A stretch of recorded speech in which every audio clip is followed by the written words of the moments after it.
Murdoch. I'm coming to get you. Remember, Sally, when I promised to kill you last? I lied.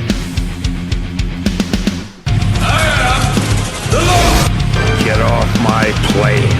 I have come here to chew bubblegum and kick ass, and I'm all out of bubblegum. John, I'm not gonna shoot you between the eyes.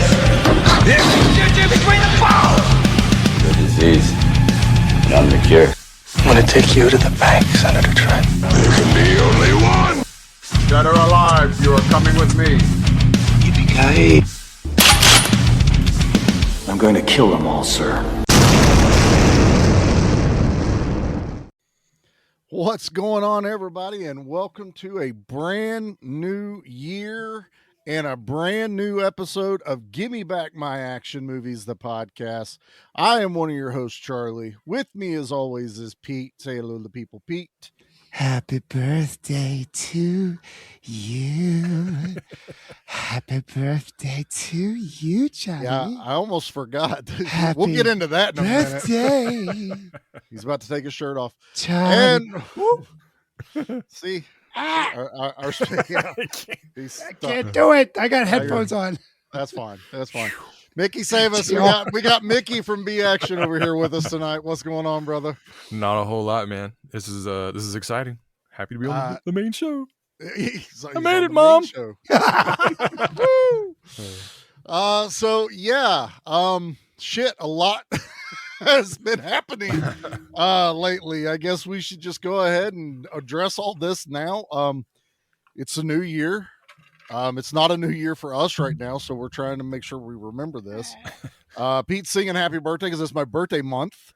So yeah, this is technically a birthday pick.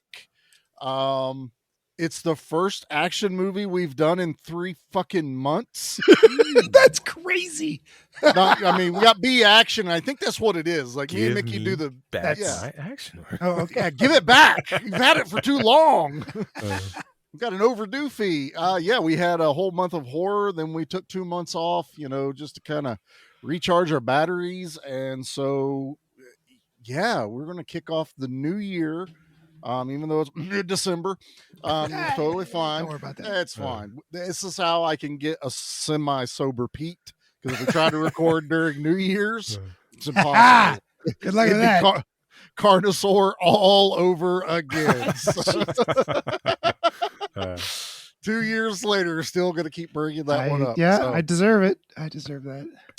that is what we have going on here. People are still downloading this show. They are. Hey, we hit goals. We blew goals away. We're well over 55,000 downloads. Thank you, everyone. Wow. You guys absolutely killed it. Our monthly numbers are up. Thank you guys. It helps seeing that, even though we took the break too. So it means you guys were still downloading and you guys are listening to the B Action, which me and Mickey appreciate. Dustin cries and throws a fit if it doesn't do what he wants. So we thank you for keeping our chat calm as far as that goes. I know we did like a state of the podcast type thing not too long ago. But so going forward, this is a new year. We're going to have a bit of a new schedule going on. We are only going to be doing one Gimme Back My Action and one Gimme Back My Horror each month. The other Tuesdays are going to be filled in with B Action. B Action is getting bumped up to the Tuesday slot that it's been in the past 2 months. So everybody, you should be used to that. Just to kind of give us all a little bit of a breathing time because we put way too much on our plates. I put too much on my plate. So we are just going to try this out and just kind of cruise this year. It was quite a bit. And when it stops being fun, it's time to do something different. You quit or you do something different. Right. And not that it ever stopped being fun, but it started getting to be work. So I think we'll all be happier, healthier, and bigger smiles. Absolutely. And we'll let everybody know now, Anna has decided to step into more of the producer role on the show. She is going to be handling the editing and the YouTube upload stuff like that. She is putting effort into some of her own projects and still on the Barons. They're rocking and rolling over there. So she's still part of Give Me Back. She may jump on some episodes when she sees something she's really excited about. Make her. She can do that. You got no choice, woman. Tie her up, drag her in, and there we go. And you know, I'm sure Nate will poke his head out once in a while, like Groundhog's Day, and you know, it's gonna be a little different, but the same because you still got me and Pete. That's right. And Mickey. You know, Mickey's filling in right now because he was like, I got nothing going on. You know. We also told him what movie we're doing, which is what we're going to get into right now. Right.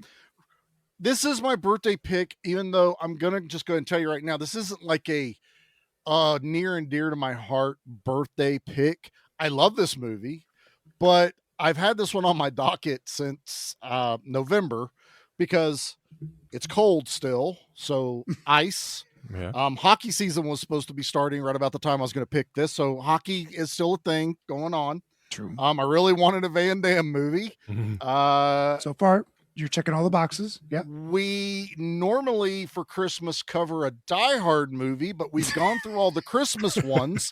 So the next best option was this Die Hard clone that involves ice. And so that fit in here. And Pete used to do work at the Columbus Blue Jackets. I did. So I thought hockey would mix in. And then I told Mickey what we were doing. And he's like, tell me when. I'm in. just name the time and place. So a lot of reasons we were doing this movie. And this movie we were doing is 1995's Sudden Death, starring Jean-Claude Van fucking Damme and Powers Booth. So let's hit this trailer. I guess a short one. Don't worry, boys. I got us handled. Has it got that cool trumpet part in it? I should have brought my horn down. If they knew they were ripping off Die Hard, that's all I'm going to tell you for this trailer right now. So here we go.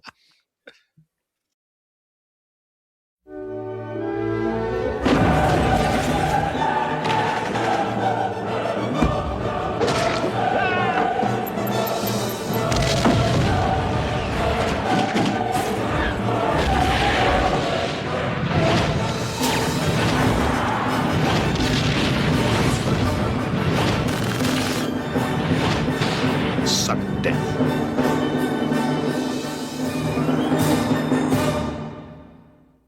Epic. Ode to Joy. They just threw in that everyone knows is the Die Hard Christmas song. You know, it's not whatever I forget what it's called, Christmas and Ellis or whatever the opening Christmas song on Die Hard is. So yeah, Christmas at Ground Zero. I forget what it Weird is. Al. Nice. There you go. So yeah, I was like, that's funny. So I'm going to do it because this movie does not hide its. I know why you really picked this movie. Why did I really like this movie? I realized it when my man pulled out his little super soaker full of acetone and lit him on fire. I was like, Charlie thought about this the moment that happened in Reindeer Games. He was like, dude, I got to get Sudden Death on the show. This somehow it was serendipitous we were going to cover this because I forgot about the super soaker. And it is the mini version I had as a kid. Yeah, so I was like, I did that. That might be where I got the idea. I'm not 100% sure. But first, we know what we're supposed to do here, kind of. Let's get into our history. Refresh our memories, please. Right?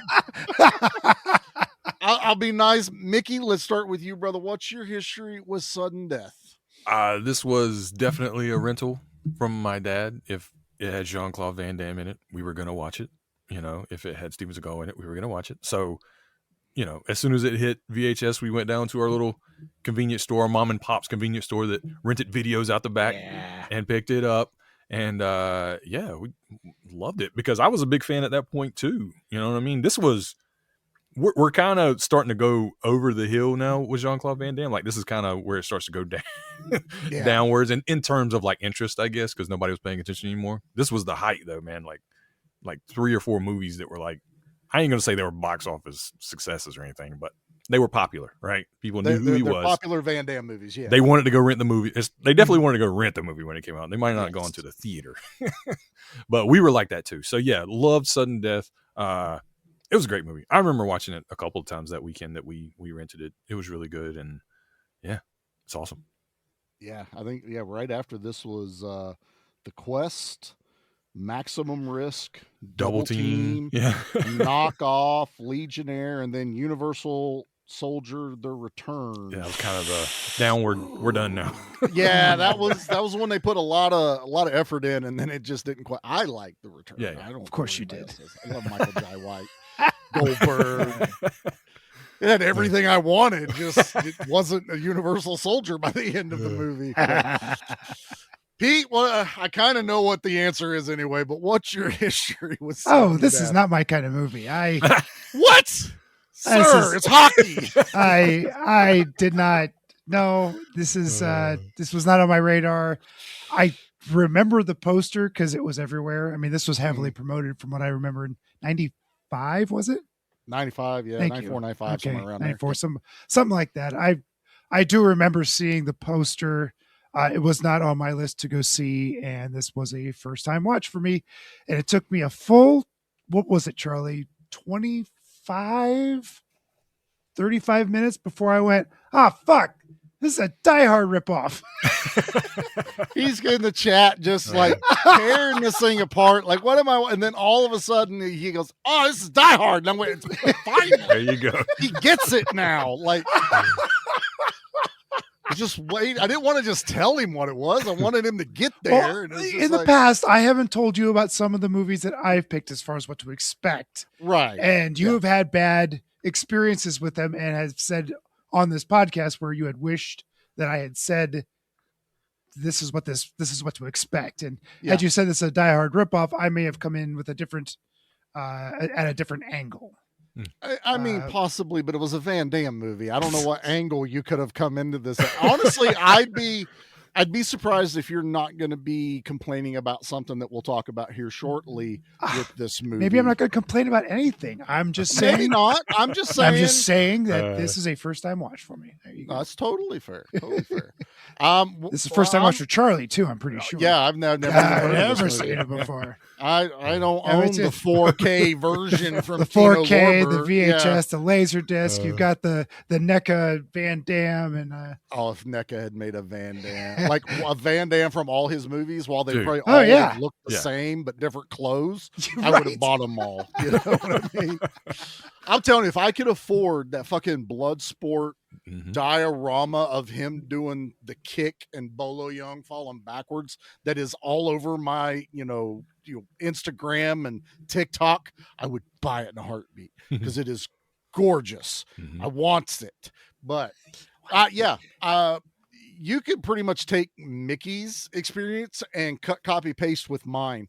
Dad and I rented this, and as I've said on the show, Dad was not a huge Van Damme fan, but for some reason, I guess he saw the trailer and he's like, okay, this looks not like your normal Van Damme movie, which we'll get into. So we rented it, and it was a blast. And even as a 15-year-old kid, I went, this is Die Hard, right? And Dad's like, this is Die Hard with hockey thrown into the middle of it. But we still had a lot of fun. I feel like it was still just different enough that it stands on its own. I know this one's like regarded as one of the better, if not the best, Die Hard clone of those type of movies. Yeah. It had a lot of money behind it, evidently. There's a lot of good effects. So. Yeah. So this without playing my cards too soon, this is a pretty. I've seen a lot worse Die Hard clones, that's for sure. Oh God, we absolutely have. Yeah, Mickey just brought it up, so I happened to look because we were talking about how he kind of went downhill. This had a budget of like $35 million, and had a gross worldwide of $64 million. So. 35, Van Damme was man, this looks more expensive than 35. I suppose it's 95, but this feels this was like a movie that Hollywood backed. Like, okay, we're doing this. Yeah. You know what I mean? But it's also 95, so you can do a whole lot more with $35 million. You dropped a helicopter inside a hockey arena. Well, I think it helps. I think it helps that the owner's wife came up with the idea of this movie. The owner she was probably like, whatever you Penguin's need, wife, you can use our She came up with the story. She's got a writing credit, hasn't she? Yeah. They weren't paying for everything we see. Yeah, on there, right. I don't think. I think They this got was a deep discount. giant. This was a giant commercial for the Pittsburgh It Penguins. sure was. Yes. And They Pete, I had hate to tell you plushies. that Was that it helicopter probably wasn't life size. I'm just going to throw it out there. We'll get into that. I want to know more about that scene because it was pretty Yeah. cool. Yeah. It was absurd and ridiculous, and I was going to say hilarious. it's absurd for the action guy. Even I sit there and go, really? Yeah. Exactly. like, I know we did the Seagal movie where Like, they're in a hold up. helicopter in the prison, and that was kind of like, what's going on here? This one, though, can't quite put my finger on. Cliffhanger. Now, that's a good helicopter ending. Mm, Yes. yeah. This one, but no. But no, I wanted to bring this movie because number one, I had the 4K, it gave me an excuse to watch it. And this, we'll talk about it right now. This is not your run-of-the-mill Van Damme movie. Mm-mm. He really restrained himself, and I'm sure it's part of the writing, but even for his fighting style, he's not the martial artist in this movie. Mm-mm. Like, he throws a handful of kicks, Yep. but they're not done like other Van Damme movies where it's like, Right. the foot's up in the air. Those He's doing that Spinny, perfect angle. flippy, He's not twisty. playing a martial He artist. did kick Like, somebody he's while he not. was Very wearing rare, a hockey skate, and I thought, "Holy shit! Why didn't that guy just spurt blood from his jugular?" I'm telling you, dude, I love That was a missed opportunity right there. It was. I do agree with that because you're expecting it. Uh-huh. You're expecting when he cuts those shoelaces off that the next guy that come running through there, he's going to ninja star that fucking Exactly. Yep. ice skate. But on the other hand, I'm kind of glad they're a little bit reserved because this doesn't go into the realm of that wouldn't happen. He already had enough on enough. How do I say this? He was a firefighter, right? Yes. He was a bomb expert. Apparently, they didn't say that. Right. Well, I think it was because he was Fire marshal. Well, he's a fire marshal, but when he was a fireman, they mentioned something that he was also a fire investigator. That's the word. Okay. So All right. Go I missed in that. to see what was used for arson. That tracks. There's a you know. moment where they're like looking up, like they have his little like bio up. Oh, little file card. And I should have paused it and looked because I wanted to see what was up there. I was like, I bet like bomb expert, martial artist training, right? All this stuff was probably up there. That's how they normally would have done it. Like, yeah, I was waiting. You keep waiting for somebody to say, "Oh man, this guy's special forces," or something. Something like that. If Cannon made this movie, that definitely would have been up there because they would have been. Mannheim would have been like, "No, he's got to kick somebody. No, the martial art. We paid for him. He's got to kick. Somebody's got to get kicked." Where got to be a blues? roundhouse, damn it. Yeah, we need tits in this movie too. Like Van Damme needs to fuck something because he does it in every other movie, right? So Sad. this is not your run of the mill. So he boned a guy. Damme. He's a firefighter. He boned a guy. That was good. I like that. That tells you, everyone, that this show is unscripted. I don't know what to tell you. Thank you, Mickey. That's the Shakespearean level we're doing here. Spoils of Horror couldn't write a better joke than that right there. I'm telling you right now. Stephen and Leo are going, damn it, we quit. We're out.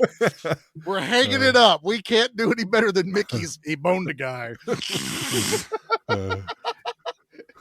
So I just think that they didn't let him be the martial artist because he was already a superhero. He was a firefighter. He was a bomb expert. Yeah. He was a professional goalie at one time. Yeah. And throw in martial artists. You're like, how old is this guy? He's like 300 years old to be an expert in all interesting these man in the world. things. You're right. That's exactly right. it.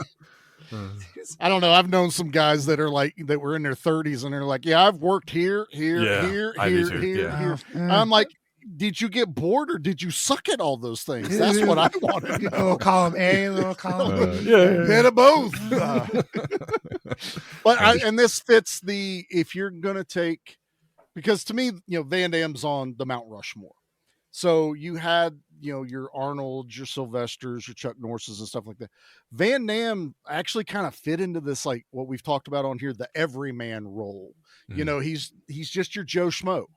He's In this not movie. like in that. Well, that's what I mean. In this movie, Okay. he's not a veteran Correct. of the military. He's not, had a sensei his entire life, and now he's got to go fight for the honor of the name of that family, as Shidoshi. So this is just, I'm a regular dude. I also, it works with his accent because it's hockey, Canada. French Canadian. He's French Canadian. They're in Pittsburgh. Dude. But that's what they're playing. They're playing the joke. The hockey players say when the vice president comes in and he's like, "Hey, I hope you guys have a really good game. Are any of you Republicans or Democrats?" And the one guy goes, "We're Canadians, sir." He's like, "It's a good answer. That's a really good answer." And I was like, oh, that tracks. I like that. But again, trying to find a way to get Van Damme's accent to make sense in movies, I was like, I'm buying it now. Totally. He even gets to speak a little French. He does. Mm-hmm. I like it. He can't hold on to a marriage. I like that we didn't dwell on that. You're kind of led to believe that maybe it was the PTSD of, what happened. And I know I'm going to say this. We've said it before in other shows. We're not scared to kill kids in this movie. Oh, no. Man. That little girl at the beginning or the of elderly. Or the elderly. Anybody, really. Sure. I mean, they were laying everybody out in this one. That little girl deserves a little mini Oscar for her death scene at the beginning of this movie. Maybe. I was like, please don't laugh, because she's cross-eyed. And I was like, I'm not going to laugh because that's a dead kid. That's not. But she's cross-eyed. It's a fake. I know. But I was like, don't laugh. Look. But it was good. I get what you mean. The person that's not winning an Oscar for that is Van Damme, though. Yeah. But I like it. It sets him up as a character of why he's like this. His kids are shits though. Like his son is like, my dad sucks now. Like, he cries now because of something bad that happened. Like, kid, I don't think you understand. Yeah. Live action Bart Simpson. He's actually lived through that. Now you're shitting on him because he's not a fireman anymore. My dad sucks. He's not a fire. Oh, he's got tickets to Game 7 of the Stanley Cup. Then you're my coolest dad I've ever had in the entire world. But no, the kids are okay. Like they don't get annoying. I think they put the little girl in there just enough. She's on the verge of annoying, but I think they realize like we need to like not give her as much influence other than just being the hostage. And I'm like, okay, I like that. Giving the other kid a reason to set his ass down and just be an anchor point for the story going around, I actually kind of like that. Yeah, the little girl does have quite a story arc, though. I mean, by the end, she gets very defiant at the end against the guy who is told her that he's going to put spiders in her mouth. But I think the guy that had just told her, "Would you like wine and a cigarette? Because that's what you offer somebody who's on their way to their death." Right. He's telling her that he's going to kill her, and she hauls off and tries to slap him. I wish she had gotten that right cross in or left cross, whatever. Whatever it was. I mean, whatever it was. I wish she had gotten that through. It wouldn't have done anything, but it lays up put the stamp on him, which I'm like, that works. She was pretty tough, pretty smart. Her dad's like, don't say it's me. How many people are in the room? Like, she was cool and calm. Stamped my man. Like, I don't know if she knew that was going to happen later when she stamped his hand. No. But still, I was like, that's pretty cool. Yeah.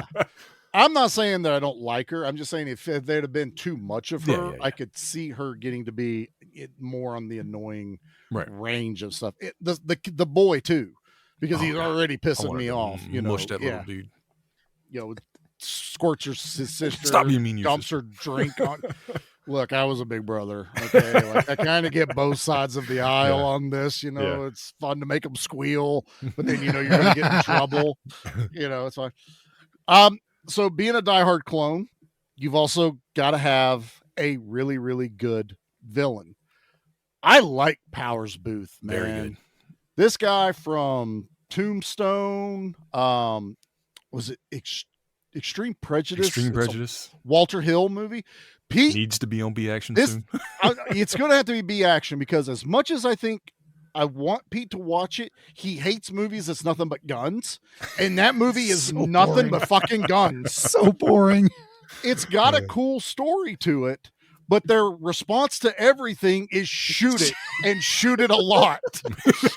That's when you get to the climax of that movie, it's just bullets. That's great. all I there can is to just it. hit ×2. It's cool. And that's true. Maybe we'll have Pete come over on to B Action. and we'll Sure, do, whatever. It's bloody as fuck, though. Yeah. So Powers Booth, boy, I didn't care for him. you had issues with him. I had issues with him. I thought he was kind of a wet blanket. He had some of the best lines in this movie. I mean, they're fucking amazing lines, like really good, really awful. But he's just this deadpan monotone. He's got no style to him. No I wanted gravitas. he's got big dick energy. He's got confidence, but he doesn't have style. Like I wanted to see, who did I write down? I wanted to see either, He took notes. I just want everybody to know notes, this. He took notes. I for wanted to sudden see Tim Curry, John Lithgow, or John Malkovich as the Powers Booth character. Those guys would have walked in there and just taken all those exact same lines and just made them fucking sexy. And like, oh, you're bad. I don't like you. And to me, I think you're a raving lunatic and you're just bad to be bad. That they kill so many people so innocently, so off the cuff. It's so little, That's how I feel love about for it. life, little respect for life, that it's just, you just, that's the how whole, I felt. that's Like, their he's whole cold. team. Like they kill the grandma or the old lady. They kill her husband. They kill the guy who's asking for medical assistance. Fuck it. Now you don't need medical assistance. They kill everybody without remorse except for Jean-Claude Van Damme's character. Remorse, right? That's Yeah. and it was just, I didn't care for his delivery. I didn't care for his blank wooden performance. Wasn't my thing. I loved his voice. His voice was very cool. And he delivered one line. Like somebody said, well, what kind of bad guy are you? Or what kind of monster are you? And he goes, the best kind. And I'm like, that's what I want. I want more of that. I want more of that. A little bit of off the hinge. Like I can get it. Like, you're so cool. You're so calm. You're so delivered. And then every once in a while, something creeps Little Joker in. slips out. Yeah, right. Like if you would ever hang up the phone when he's talking, it like Van Damme gets 3 of the bombs deactivated, and it's like, okay, 3. He only has 7 more to go, and he's got time. Something would set him off, like he would throw the phone or show some sort of emotion, but it's just, I don't know. I get you. He does never get angry. It seems like, No, if that's what you mean. Like, it's almost like, okay, whatever, that happened. I don't know. And I really think his plan is stupid too. His money making scam is the dumbest In thing. classic bad guy fashion. I was going to say, we can dissect that because I also have issue at the end of the plan.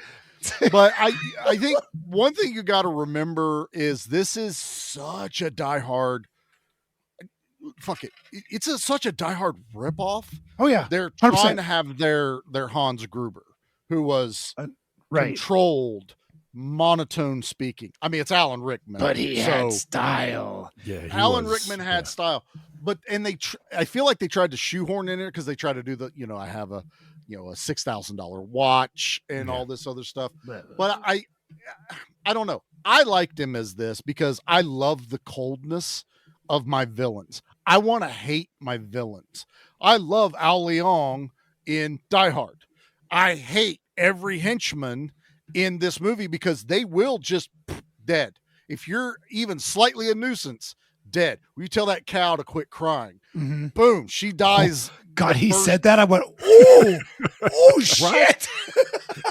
Well, I dug that because I really want to hate the villain. At the end of the movie, I want the villain to die. Yeah. That's my driving force for a good villain in an action film. And Powers Booth does it. And Powers Booth, I just kind of feel like that's just kind of the way he talks.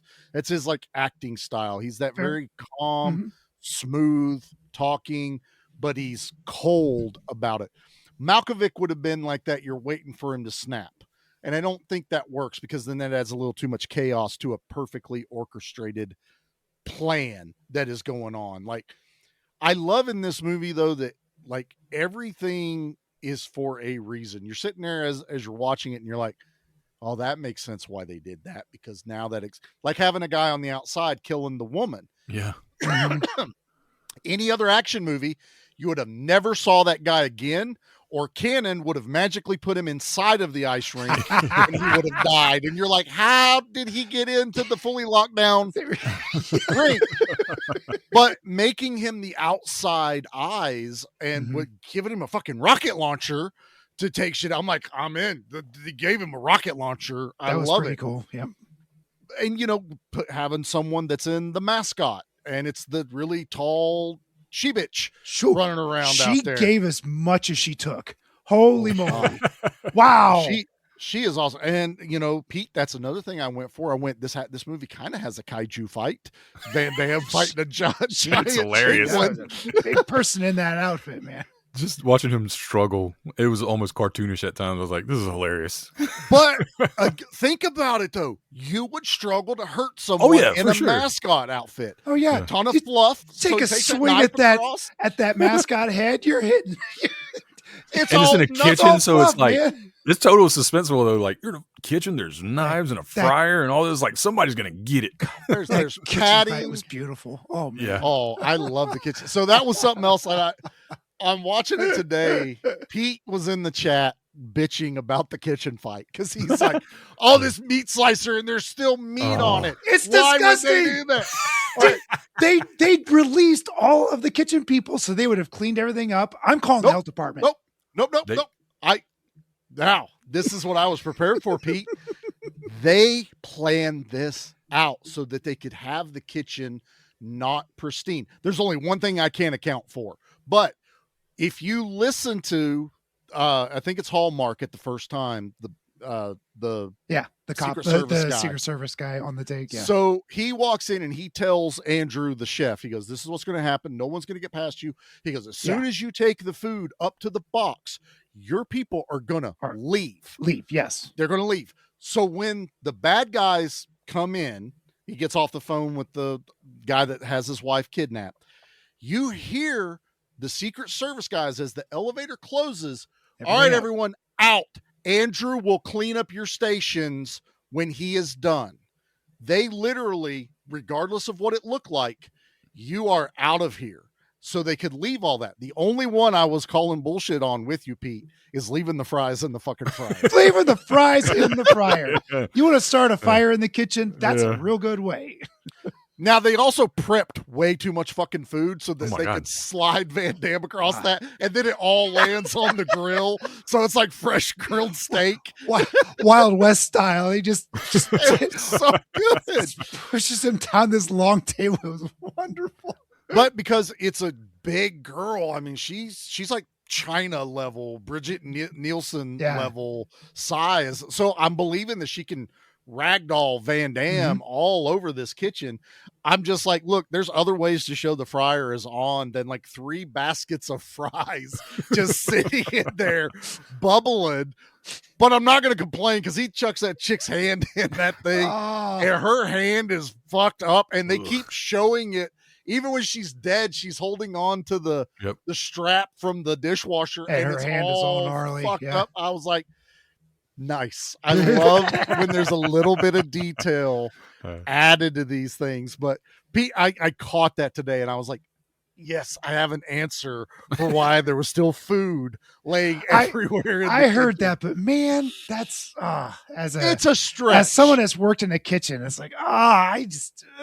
But what's a better fight, in a clean kitchen or a kitchen with a shit ton of food? 100%. laying Yeah, around?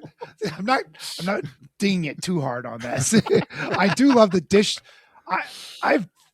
When I worked at Children's in the hospital in the kitchen, we had a dish washer that you could probably fit 2 Charlies in. Oh, damn. It was that long.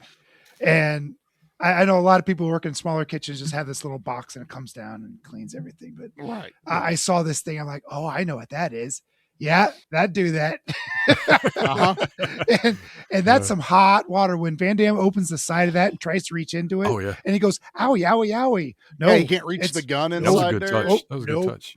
Nope. It is 1,000 degrees, not 1,000 degrees, but it's Yeah. easily It's 180 degrees. sanitizing heat. Yeah. But and that's what I like about this is it was done correctly. It's got most of the details handled. And in all reality, Mickey, we know this over on B Action. Most of the time they don't give a shit. Like, why are we here? Fuck it, you're here. Don't question why you're here. Just it's happening for whatever reason. How'd he get in that car? Don't worry about how he got in that car. It's totally fine. But this one almost feels like it has rules and it's more reality based. To a point. Until we get to close to the end, sure. Toward the end, I will agree. There's some large leaps of faith, especially when it comes to time. The ticking time clock on this thing. I like that our time, speaking of that, is the hockey game. So we don't have this ticking bomb clock that we're watching. We're actually watching the hockey game, which I love that they integrated a hockey game. Yep, that's cool. Into this movie. Like, it's a legit, they're playing each other. It's they're scoring, they're doing all this other stuff, and they've got it divided into the thirds of the first, second, and third part of the hockey game. And his demands are a third of the money transferred, 2/3 of the money transferred, the rest of the money transferred, or boom, I blow everything up. That's where it comes and falls apart a little bit for me, though, is so you never thought it would go into sudden death? Or did you plan it was going to go into sudden death? Because to me, your plan fully depends on it going into sudden death. Yeah. Because you're not trying to get out of the box at the end of the game. Yeah. You're not doing your bit. Where's the helicopter at the end of the third quarter? Are they quarter? It's Period. not quarters. Period. That's what it is. At the end of the third period, if you thought that was end of the thing, I'm going to blow everything up, your helicopter should have been at the top of the thing. Like, was he on his way and then he's listening to the game on the radio too, and he's like, fuck, it's sudden death, I gotta go back. I ain't got fuel for this. I gotta go refuel.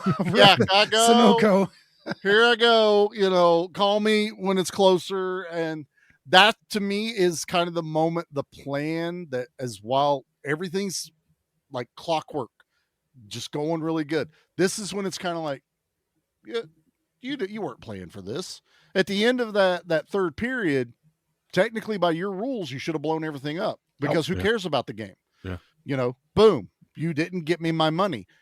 Granted, you could throw the caveat of he's greedy, and now he has more time to get more of the money they haven't transferred, because they have the guy, the hacker guy from Die Hard in this, manning the computers and the screens. And dude, even where he's watching the agents come into the arena and he's calling it out like the guy on Die Hard did. He's like, he's doing the whole Night Before Christmas rhyme as everyone's trying to get into the Nakatomi building, and then they shoot it with the rocket launcher, and he's like, "Your quarterback is toast." I'm waiting for that line as this guy, like, they bring out the Zamboni. Brilliant. Now that my brain goes here, I love this. Brilliant. It's brilliant. It also doesn't make a whole lot of sense It doesn't. as far as how much time it would take to set that shit up. Look, Number one, the guy driving it is someone they killed earlier in the Killed movie. earlier. Yeah, Yeah, yeah. sure. Most of the bodies in there are ones from the beginning, but they make a point to show the guy in the jersey that they Yeah. mention Just- as the last guy. So you're like, they threw all these guys in here. I'm over there going, how many Zambonis are there? Don't they need that back inside? Because the game's not over. And it has ice, so that's the one they're using to the to operate surface and a spare everything. just in case. This just kind of was my thought, but I love that. And it was already dead full body. of shavings. Yeah. Yeah. So it was used at least once that evening and not emptied for some weird reason. And if it hits something, does it just automatically open? Is that how a Zamboni works? That's a exactly motor how car? it is. So when you Yeah. get done Zamboniing the ice, you just kind of run it into the wall, and then I all thought that that's what it all was. that falls into this pit, this open pit that you. See, I knew you've been in the back, Yeah, behind the scenes. I see him of do it all the hockey. time. Yeah.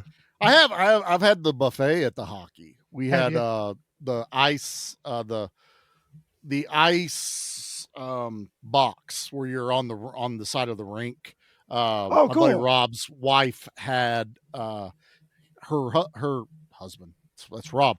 Her boss had season tickets to the Blue Jackets. Oh, very cool. And they were right on the ice at the glass. Yeah. And you got the ability to go down and eat like the VIP, whatever Yep. it is. So that's as far into the under part of a hockey rink stadium that I've been into at Columbus, which is kind of cool. I was like, you feel like kind of a big deal, because you're like, I'm still kind of hungry. It It's like, looks go back down really there and get you cool. some food. It looks cool when you go upstairs too in the boxes. I've seen a Yes, couple of I'd concerts never- up there. We got tickets to LMNOP. Who's that band? Laugh My Ass Off, whatever that band is. Anyway, we got tickets to that by being LMAO? part of the Blue Jackets crew. LMAOFRQU. Anyway, it don't matter. WX. So anyway, yeah, that was really cool. I've been down there, Charlie. It really make you feel like a big shot down there. It does. Yeah. Because all it was is, and it was a lot of times if he just decided he couldn't go to the game, Linda said that a lot of times to make it fair, he'd just be like, I can't go to the game tonight. And he'd put it on a table out front at like first thing in the morning. Linda always waited till like 1 o'clock. If no one else picked it up, Yoink. she would. And then she would then call me because she didn't want to get mine and Rob's hopes up. She didn't care about hockey. She went to like 1 or 2 with us. But at that point, she would call us at like 1 or 2 o'clock.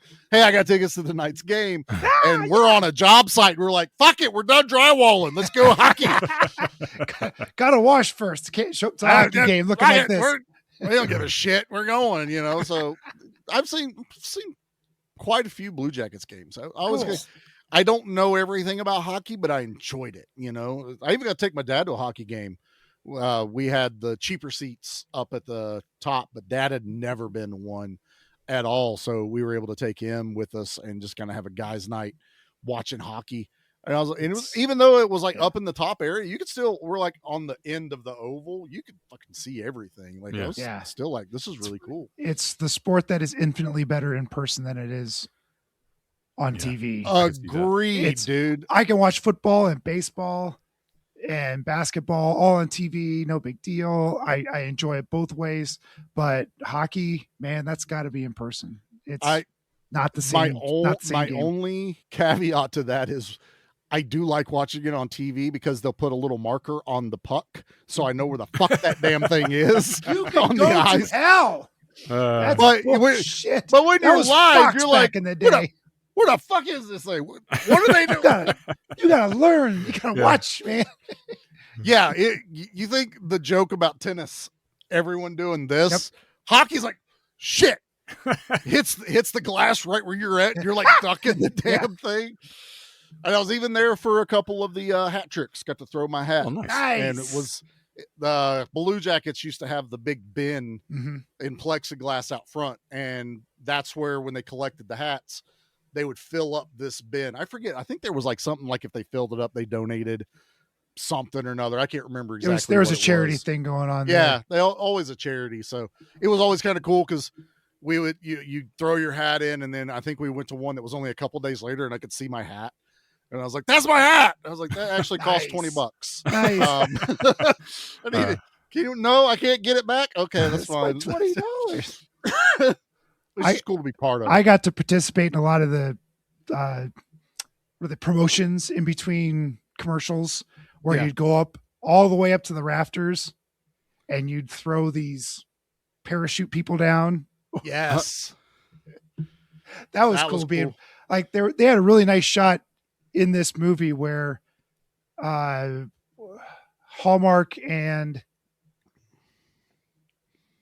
Powers were talking. Oh yeah. And they had this great angle over their shoulders onto the rink, and that brought back a lot of memories for me because we were up at least that high, if not higher, definitely higher, because we were above that, dropping prizes down to the fans. It was pretty cool. That's really I got pictures, man. I should show you someday. It's just like you don't like heights. You will not like this. You will not like this at all. Yeah, as cool as that look, my ass ain't going to be up there. Like I know we're talking about other stuff, but hockey, it's related. My one favorite thing about going to the Blue Jackets games was they had a cannon. So whenever the Blue Jackets scored, they fired a cannon, and it's fucking loud as shit, but it was awesome. There's a pyrotechnic team that comes in and sets that up every day. Yeah. Every game. Yep. To me, that's exactly how a cannon should sound. Yeah. It's got smoke rolling out of it, and they fired a cannon. It was awesome. Also, kind of wish it was in this movie because you guaranteed we would have got a cannon death in this movie if they would have had one. It would have been like The Rock when the one guy steps in front of the rocket and Nick Cage is like, you're the Rocket Man, and launches his ass. This would have been like Van Damme sitting in front of it. This guy's giving him some shit. Van Damme would have said some quick one-liner and just blew his fucking top of his torso apart.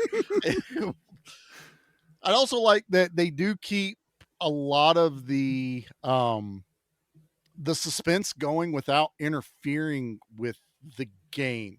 Even though they get a little close at times, or they play with your expectations. Like when Powers, it's fucking stupid, but he whips out that first detonator and he hits the button. It's a cigarette lighter, but the fireworks go off and everything, and everyone's like holding their breath, and he's got, he lights his fuck. Like, that's an asshole move. You planned that.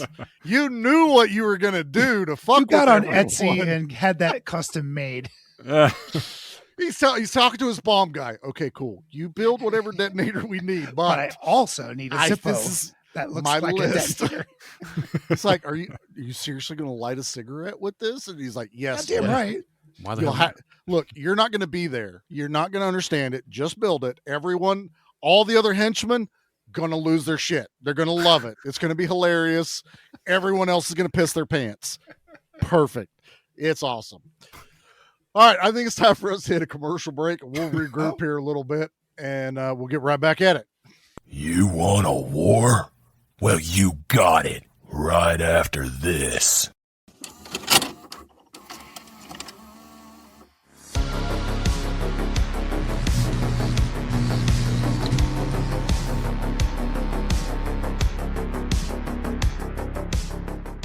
Hey horror friends, welcome to Tomb of Terrors. I'm Old Man Brad, your guide into darkness. Here, every episode is a journey into horror. I'm digging up the latest releases, having conversations with the filmmakers who bring these nightmares to life, or sometimes dragging in my friends to explore cult classics, like Bruno Mattei's Cruel Jaws. There's something spine-tingling around every corner.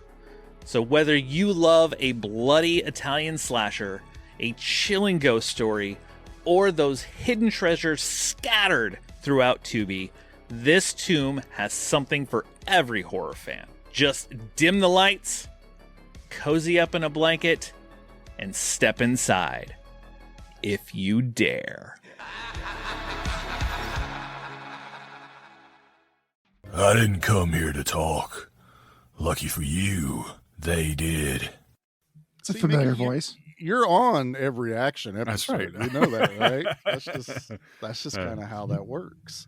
I also, watching today, I just kind of had this thought of Van Damme running around disarming all of these bombs, and he pulls the little thing down and he cuts the wire and all this other stuff. I went, why does this feel so fucking familiar and also rage inducing at the same time? I was like, God damn it, it's the water level on Teenage Mutant Ninja Turtles on NES. Disarming the bombs on the dam. What a Ninja Turtle. As you're slowly going through there with the spikes on the top and the bottom. Seaweed. That's what it was, a seaweed. And then later you learn you're supposed to sacrifice some of your turtles to win. I'm like, oh, come on. What? I couldn't. I was like, okay, there's a suspense. Am I going to choose the right wire? And then you cut the other wire afterwards. And you know what I mean? Right. Like he's like, and then he cuts it and it's like, whoosh, cut the other one. Like, wait a minute. Like this is also like, honestly, if I'd have covered this movie earlier in the show, it would have been another instance of Charlie Googling, how do you diffuse C4? Because I'm also looking at this going, there's no like fail safe. To me, it looks like that's a power and a ground. Yeah. Clip one, clip the the other other. one's defunct. Yeah. Right. Or pull the fucking C4 off of the detonator. It's clay. There's Ta-da. nothing in there to go like, oh, you're fucking with it, turn it off. Also, he goes up and he turns the little switch off. I'm like, just do that. Yeah. Like, just there was a power power button on it. exactly. I Like, love maybe if I just flick the switch. Yeah, I love the bit with the C4 though. Like after that, Oh he's my like, God, "This is the most explosive substance on Earth," or something. The first guy's like, yeah, I said it. He's like, damn it. And then he turns around, there's another guy's like, "This is the most explosive." I'm just and then dying. Hallmark comes around. He goes, "Do you believe me about this being the most deadly explosive?"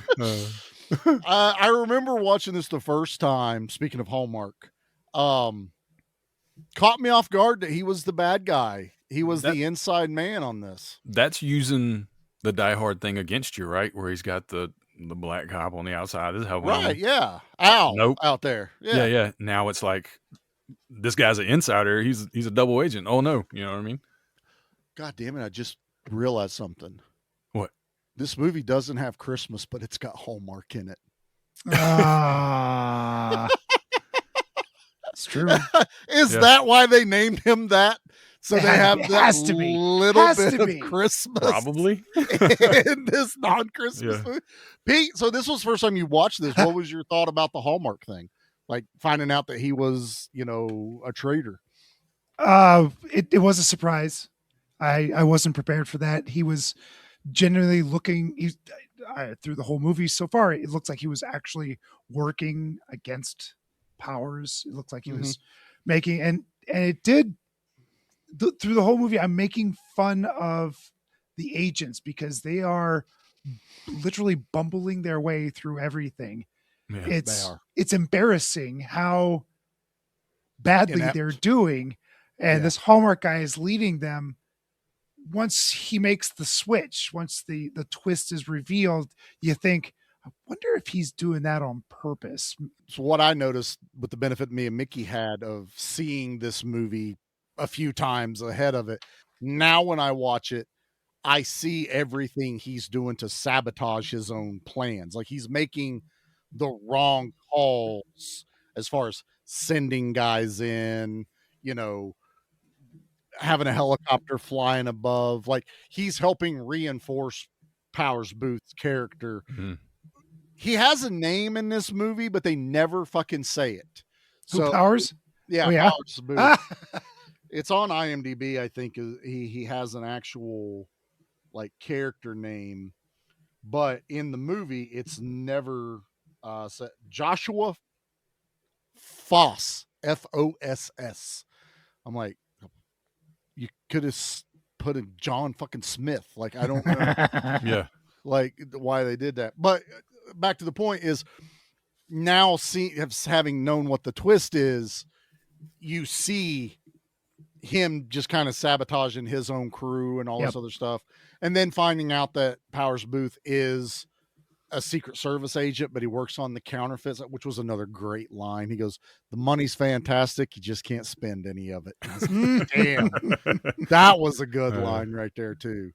But yeah, so that gives us Hallmark that who's in on it. Van Damme's running around trying to disable all these things. This movie, once it kind of picks up, it doesn't slow down at that point. Thankfully, this isn't like a 2-hour long movie. I think it's like an hour 40, hour 41. It's pretty long. I mean, I think it's like right in the neighborhood. Like a 90-minute movie is perfect. This is an extra 10 minutes. So I'm not going to ding it. It's not, 120 minutes. It's not 2 hours of dragging out a ton of, that would have been like dragging out Van Damme's backstory and seeing him play hockey as a kid and, everything else. Like, I don't need none of that. So I'm okay with the runtime. But now is when things really start picking up the pace, and Powers Booth knows about Van Damme, and Van Damme even's like gets on the radio with him, and he's like, this is going to be the game. He goes, you have the hostages, and or I want to save the hostages, you want to blow up the bombs. So here's the game. I'm going to try and disable all of the bombs before you kill the hostages. Let's see who gets where first. And I was like, okay, I kind of like that he's you know, poking at him a little bit. I'm like, that's what I want my action hero to do. Just kind of poke at the villain a little bit. But it also seems like Powers Booth enjoys this game too. Like, I think wanna so play. a little bit. This is fun. Because why not just kill the little girl? Yeah. Why Exactly. even deal with all of this nonsense? Yeah. Also, as cold as these people are, we should mention the mascot did try to kill the little girl. She Like, did. Her plan was not take this kid up to the presidential box. No. She ran out of bullets. She aimed and pulled the trigger on this little girl, and no more bullets. No, You and owe then me a Mother's Day card, she said. oh, that was great. But then Powers looks at her like, "What are we, a daycare center? Why didn't you just kill her?" And she holds up the empty gun. She goes, "I tried." And I'm like, "Y'all are cold. Yeah. I can't wait for each one of you to die." And that is making me happy this entire time. But now we get the, Van Damme doing his Van Damme stuff. Now we get his training as a fire investigator. He's making MacGyver isms in here, Dude, makes the bombs. That's my favorite part of the movie. Oh God, I love it. He puts, lighter fluid in the squirt gun. So we get the reindeer games moment in this. The fire extinguisher dart gun's the best though. I love that. And have made something similar with an air compressor. So, Oh yeah, that was in trade school. We had an old air compressor in the back of the room that Charlie figured out was still wired up. It was electrical class, by the way. But we had framed rooms for running wires. We would take conduit and put wire nuts, legit wire nuts in them, and then blow in their blowguns. And we would shoot wire nuts at each other in the class. I positioned myself where the air compressor was. It had a hose attached to it. It had the blow part attached to it. I had a piece of conduit that had a 90-degree bend so I could hide behind the plywood. But my other piece was nice. I was fucking ingenious as a kid. And I grabbed that air compressor that just happened to still have air in it. And I put that end on there and waited till everyone, you'd hear that tack, tack, tack, tack, tack, it's hitting the plywood. One shot. Slap! And the wire nut exploded on the other wall, and everyone went, "We quit! We quit! Game over, man. Game over." Charlie doesn't play fair. Charlie went nuclear. So, weapons of mass destruction. So, I do love the fire extinguisher blow dart gun. But man, when he catches Hallmark on fire, though, that scene is just awesome. It's a good fireman too. I mean, that's a great fireman. He's standing there for a while, and he's all melty. Yeah, I love that he comes back a little bit. You get that Emil and RoboCop, with the but it works. Now is when, like I was talking about earlier, the sudden death of the plan falls apart for me. Like, you were not planned for this to be in sudden death. You threatened to blow everything up, but I did like the tension. It's the last seconds. Yeah, but it doesn't make any sense. He's got all these henchmen. None of these. Is everyone so on board that they're like, well, we either get rich or we die. He's got I think 20 it's or a 30 henchmen. I think There's it's a double no cross. way he was planning on blowing this building up at the end. Yeah, I think it's a double cross. I think he and Oh. maybe the tech guy. He were was good- getting 'cause out just Because the the two of tech them. guy makes a comment of, "They're moving more money. I hope my part got moved too." They moved, yeah. So I'm thinking, because the helicopter's only going to be able to carry like 3. Yeah, plus the 2 helicopter pilot. won't take everybody out of there. There was already 2 people in the helicopter. Yeah. Probably only sat 2 more. And then the guy on the outside is going to be the only other guy that's going to survive. You know what I mean? Like that, everyone else. And that's why you really should watch action movies if you're going to be a henchman, because you need to understand situations of whether or not you're expendable. Now, you are going to put your life on the line. Mhm. That goes without saying. You may die. You may get paid. Hans Gruber had a plan to get all of his guys out of Nakatomi building. The helicopter was a diversion.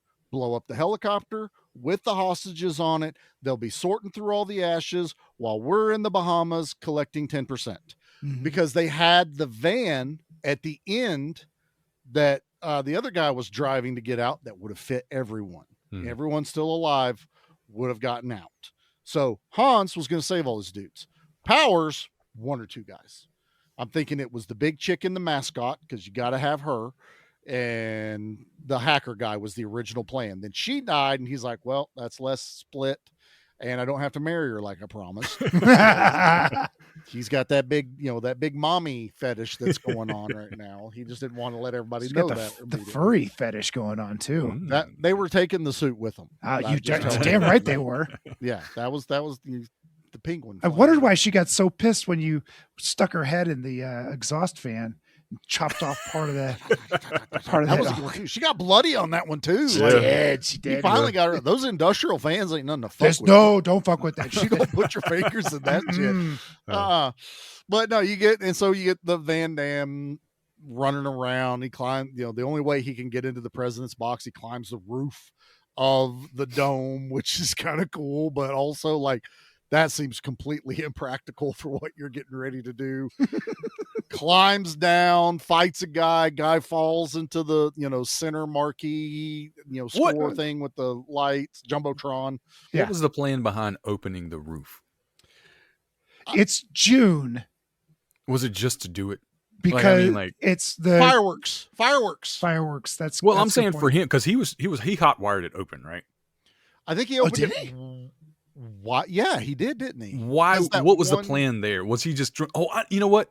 That was probably his way to get to the box. Maybe was to go. It moved something, but that's like, yeah, everybody's gonna see the roof's opening.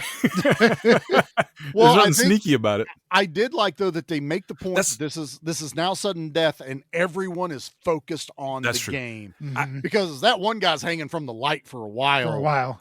It's definitely to get in the box now that I think about it, because he made that little bomb that he brought with him. Like that was the plan the whole time. Yeah. So he's doing all that. The guy gets thrown into the mix and then falls and lands in the Jumbotron, which now puts everyone on alarm. Why was he falling at an angle? Did anybody else go like? I was trying to figure out whether he was way over here and he's like riding a zip line. Sure was. Well, I also like Van Damme riding the fucking camera zip line. Oh yeah, he American Ninja'd that. I love that was a callback though, because at the beginning of the movie the producer or whatever was like, "Show me what God sees," and they were using that camera to kind of like get a. I was like, "That's cool." That's a cool little callback. I like that. And you're originally you're thinking, okay, he's going to ride this thing down. He's going to drop the bomb. He's going to get in. Nope, they still got to die hard. This motherfucker. He has to jump onto a light fixture that breaks. So now he's swinging from something. Yes, and he swings out and drops the bomb. Shit, like you don't know where your daughter is in that room. You don't know where anyone is. Thank you. Like you just threw a bomb at a room where your daughter is in. And then he also we didn't say this. Van Damme's last name in this movie is McClure. Oh dear God. McLean. Yeah, McClure. That's right. You're right. But he diehards that motherfucker right into that press box, fights off the guys, all those. him and the vice president do the greatest handshake ever. Yes. You just bro it up. They broed it up for sure. They broed it up. Now all of a sudden a helicopter comes in Uh-huh. to rescue Powers. He didn't make a phone call. He didn't tell anyone what the plan was. He had a full ass disguise, throws away the $6,000 Rolex. Like, why? Was that the one thing everyone could tell who you were? Just put it in your pocket, dude. Yeah, right. In your pocket, go. Little girl had thrown a stamp on his hand. So, Van Damme does get the touching moment. He goes His back son to should have picked that up later. That'd been awesome. Look what I found, Dad. That was actually really cool. His son, because he told his son, "Don't move. I don't care if the building's falling down around you. Don't move." It's sappy, but I fucking love it. I do. When he comes back, he's like, "I didn't move, Dad. I didn't move." The building was stuff was exploding. Like literally, I watched a guy die, Dad, and I didn't fucking move. Van Damme's got the range of a potato in this, but the kids are doing pretty good. I love Van Damme, so I can say that shit. Exactly. Don't you dare, Pete. Yeah. Don't you dare. But he gets his kids. The son gets to go hang out with the vice president now. Powers kidnaps the little girl. They run up to the roof, and we get the awesome standoff. Powers booth number one. I don't even care if this isn't martial arts. Van Damme should not be able to hold a candle or get the upper hand on this motherfucker in this movie. Like that, he should have punched him and went ow, and just shook his hand. But you get that back and forth. The little girl falls. I do like that the little girl saves herself. Yes, and it's not times. Dad, good job, kid. I couldn't do that when I was her age. That shit hurt. She's in the metal grate. And she's got little fingers. That's the only thing that saved her. Because right. I know Charlie's big meaty fingers would not fit in those little. I would not even have at that Powers age. Booth. Charlie's meaty fingers would have fit. Look, I'd have saved my kids. Hey, look, there goes Powers Booth.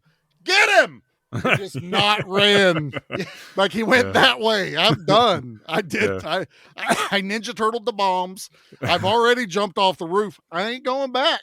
So I'm done. Let him go. You guys will catch him later. We'll do it in the sequel. It's fine. Right. But we needed the Hans Gruber moment here. We needed the Hans Gruber moment, and I like that it's changed a little bit. Van Damme jumps in front of a non-existent bullet in the most dramatic way possible. Like there's no bullet. I feel like they should have shot him. I think I wanted Van Damme to take a bullet in that moment. Like seriously. Because otherwise he just, I landed wrong and it fucking hurt. Ow, my shoulder. I need my chiropractor. But, the helicopter drops the rope. Powers starts climbing up it. He drops the gun. Van Damme, again, you won. Let him go. Get to your little girl. Save your girl. Pick up the gun. Grab the fucking ladder as the helicopter takes off. Didn't even say you okay, sweetie? All right, bye. This is the total disregard of your own life. I'm going to wait till we're just above the roof. Now I'm going to shoot the thing that my life is attached to. Shoots the fucking helicopter. Gets two really lucky shots, too. The henchman and the pilot. That pilot, he died the most straight back, grabbing a hold of the stick. Death grip on the stick, yeah. The helicopter does a perfect 90 degree. It's awesome.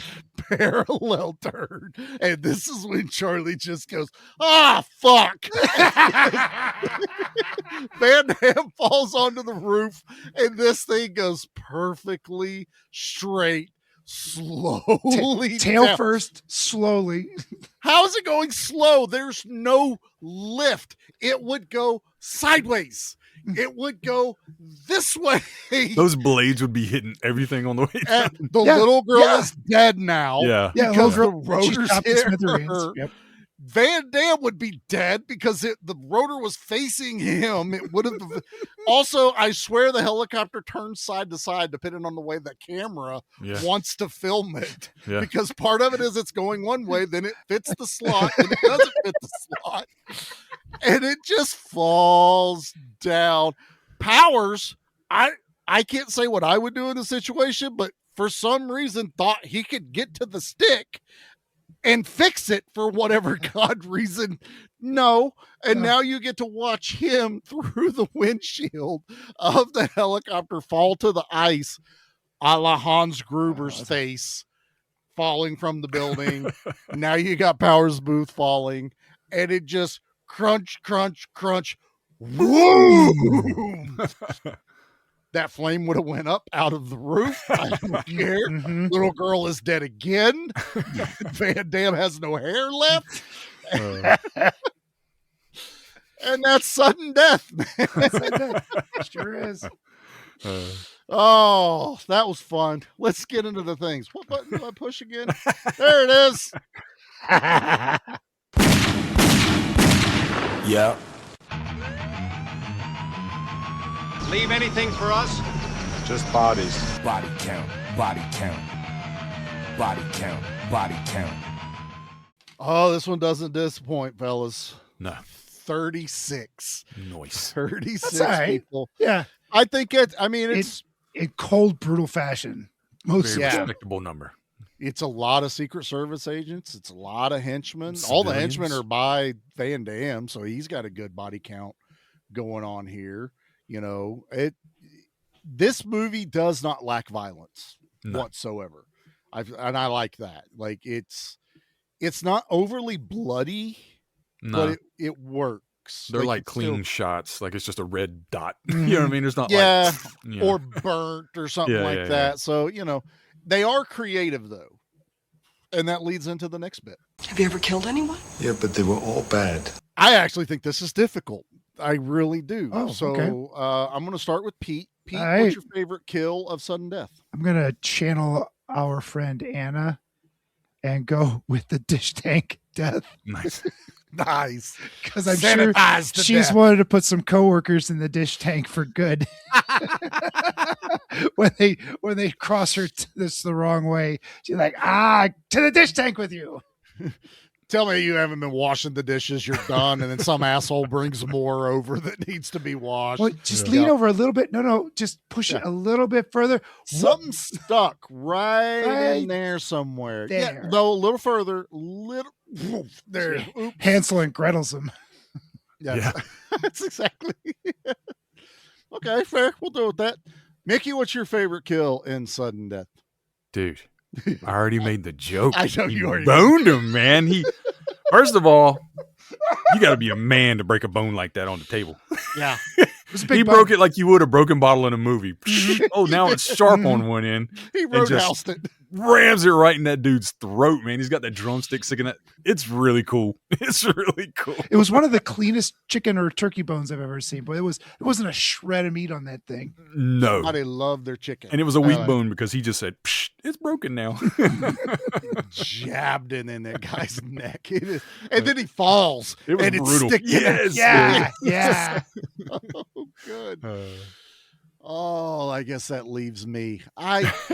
Sure does. So Pete picked the mascot, which I think is probably the one everyone remembers from this movie. Like it's kind of how can you forget that ever? Yeah, it's what it's known for. Mm-hmm. The chicken bone made me laugh again because I'd actually forgot that he killed a guy with the chicken bone until I watched it again today.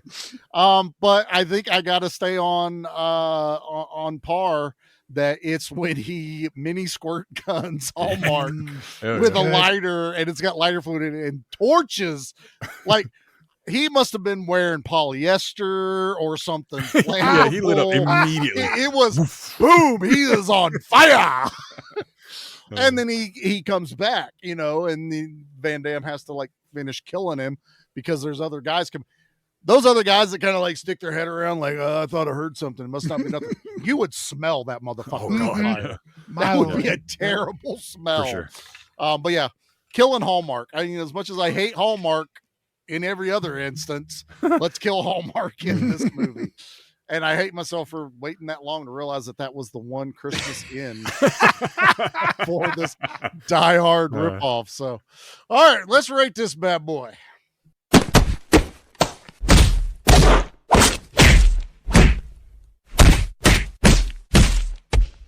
You know what they could have done to really seal the deal of making this a Die Hard ripoff?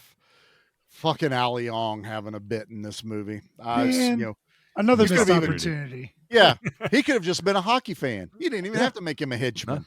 You just put him out there.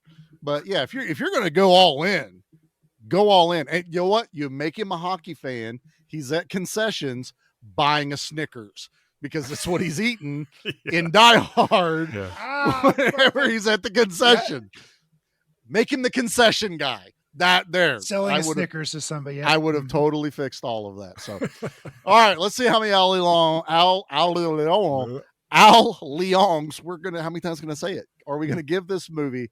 Let's start with our guest, Mickey. Yeah. Mickey, out of 10, how many Al Leongs do you give Sudden Death? Sudden Death gets.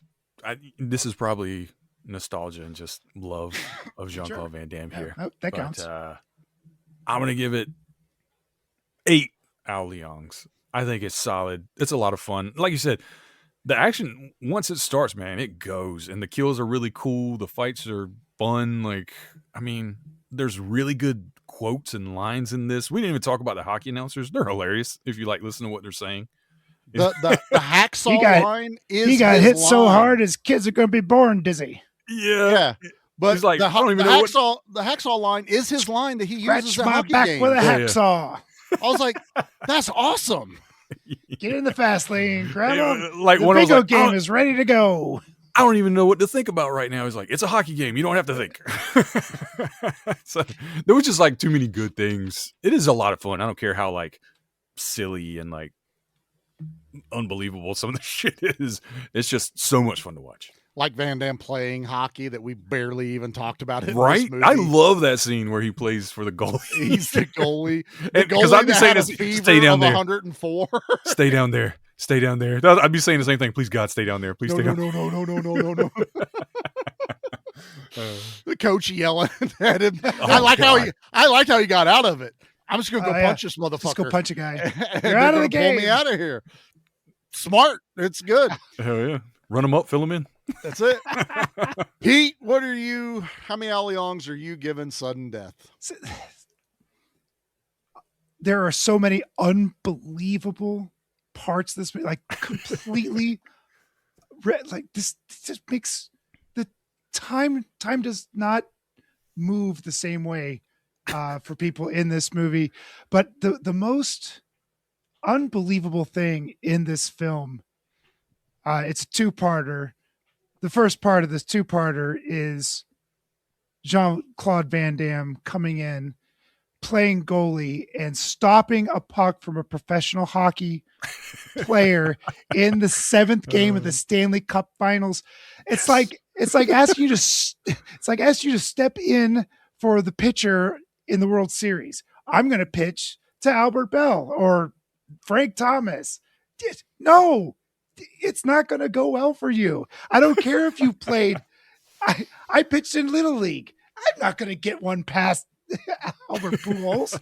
Jesus Christ! If you're a rookie of the year, you would. You know. Then the second part of golden this, retriever can make a basketball. That makes no sense. Right. And I hate saying like this doesn't make any sense. What's going on? That's not what I'm saying. But but when he changes what he changes into and out of the goalie outfit. Ladies and gentlemen, I go snow skiing quite a bit. It takes me at least 15 minutes to get in and out of my ski boots, just the boots. Yeah. Let alone putting on my pants and my coat and my gloves. And then he's putting on pads and a helmet.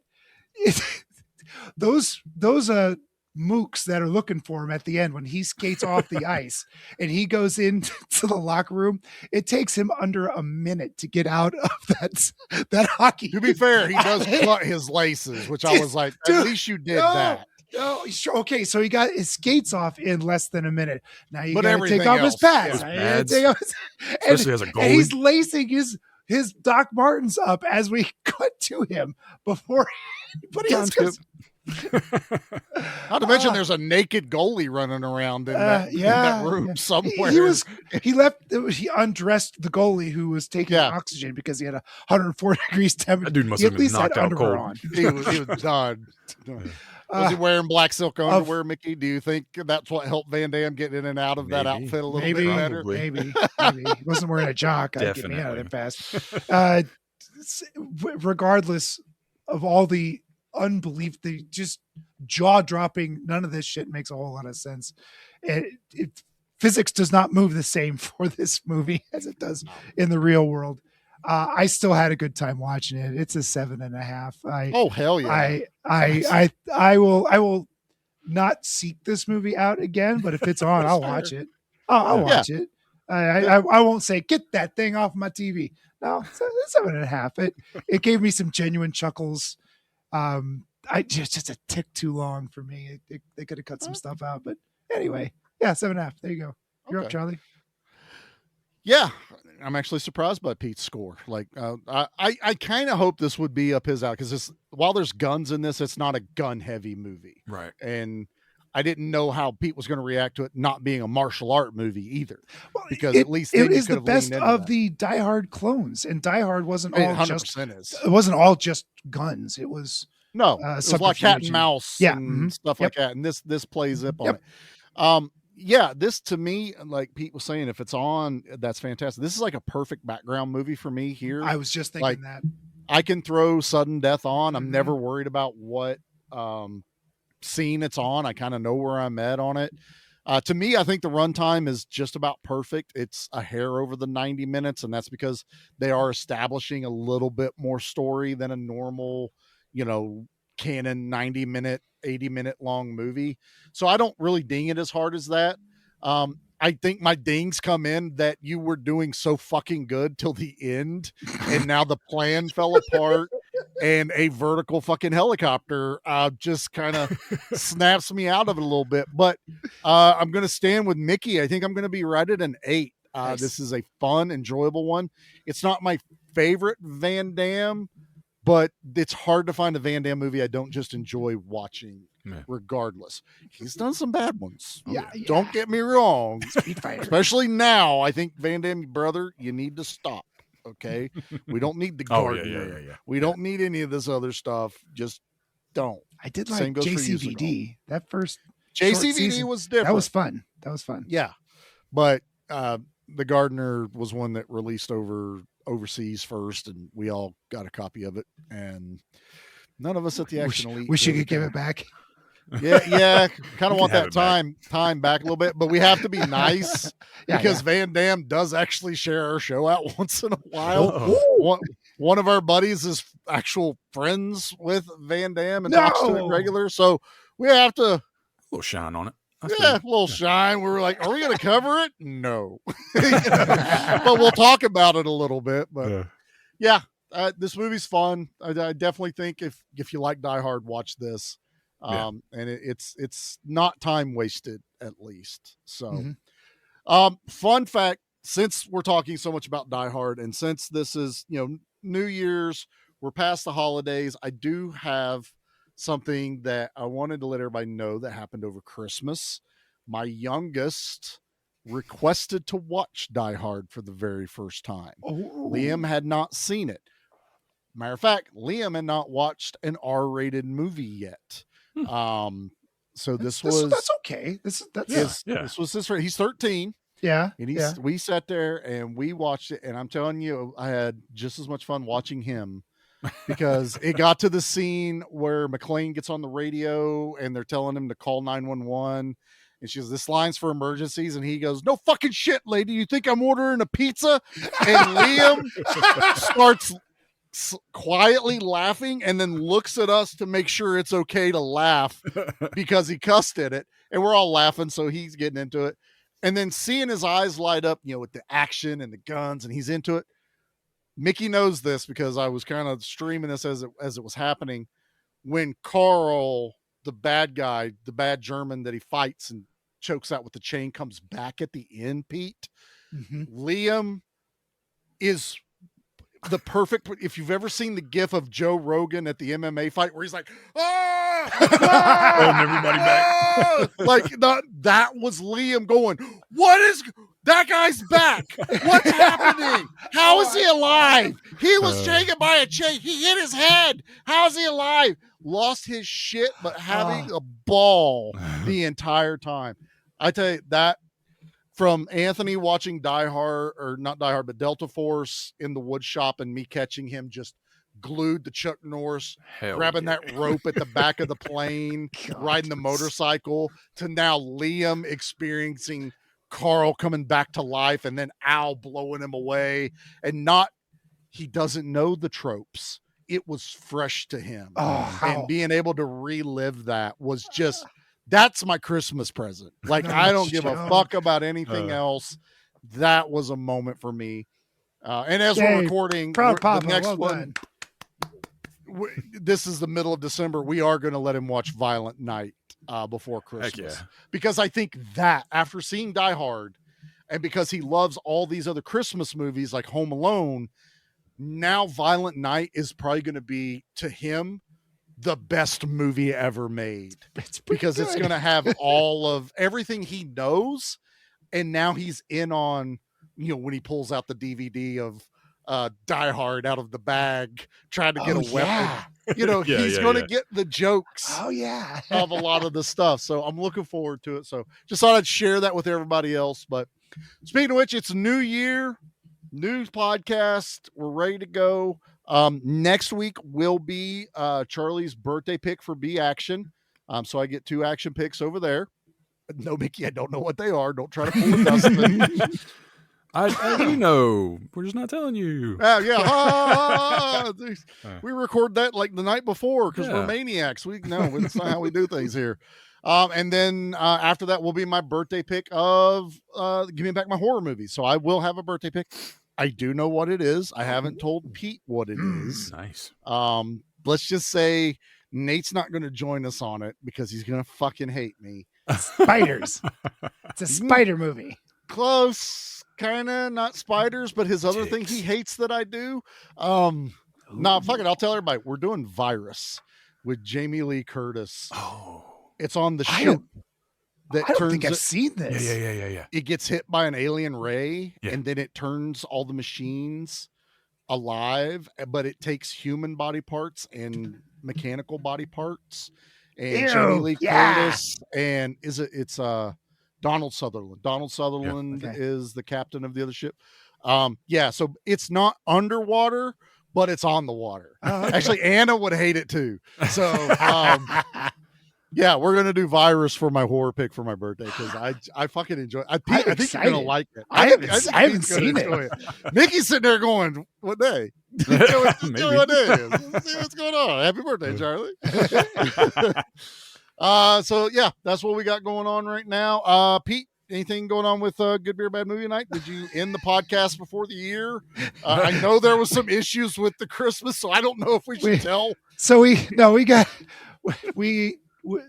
have a hard time scheduling, and we scheduled right before Thanksgiving, and somebody got sick. So we're like, we don't want to record because it's almost Thanksgiving. Okay.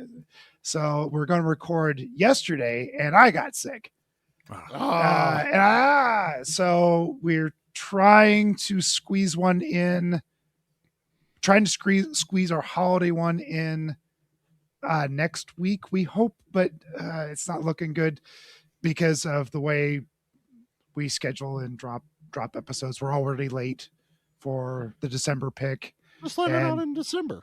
We're going to try. We are going to try to get 2 in short time. So as you're listening to this, it may or may not have come out. We don't know. Yeah. That's always the mystery with Good Beer Bad Movie Night. It is.